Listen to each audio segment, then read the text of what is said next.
How many of you with ME or chronic fatigue syndrome might sit there and actually think to yourself, how does this affect the people around me?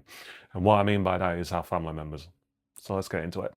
ME is a hard thing to have personally, and how it affects other people. I think sometimes it can be hard for us to actually realize that. There's times when I go through a stage of saying to myself, look, it is what it is. You just got to get on with it.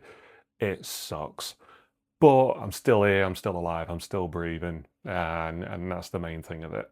And then there's other times when I'll sit there, I'll get on a downer and think, what did I do wrong to get this? This is the worst thing. How's my life got to this? How have I gone from someone years ago who used to enjoy going to the gym, doing runs, playing with my kids, to now, struggles to get out of bed, struggles to get off the sofa, think and pretty much do anything. I do think that sometimes I fall under this category where it can be a little bit selfish, and I don't think about how it does affect the people around me, especially with my mood swings.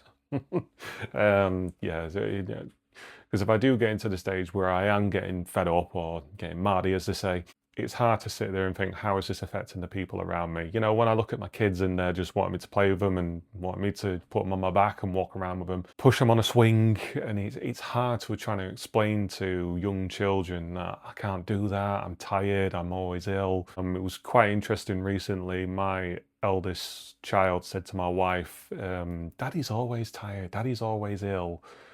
And my wife had to try and explain to him what a chronic illness actually is. And I never actually sat there and thought about that myself. It's quite a few times I've tried to explain to him and say, look, I'm poorly, I'm always poorly, and I can't help it. But looking at it from other people's perspective, how do we explain to them what ME is actually like, and how does it affect them?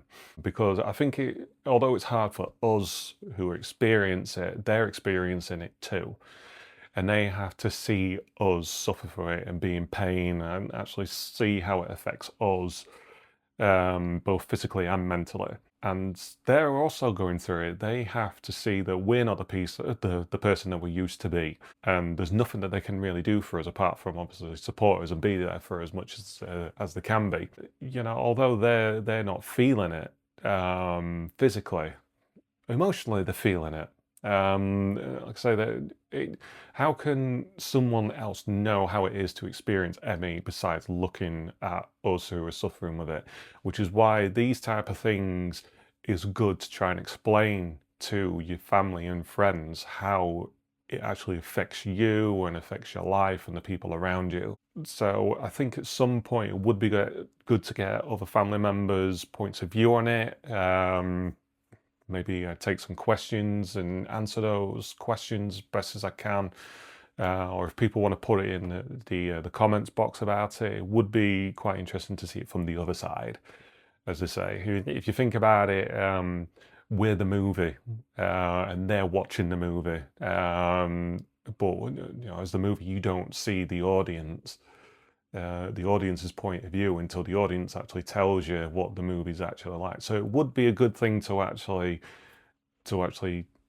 get from family members or friends and see how it does affect them, because we're not the people that we were in the past. We're not someone that, the drop of a hat can just turn around and say, yeah, let's go to the pub, yeah, let's go for a run, let's go swimming, kids, yeah, jump on my back, let's play fight on the floor. It's very, very rare that you can do those things, and it's hard on them as well. So give me your thoughts in the comments anyway. Thanks.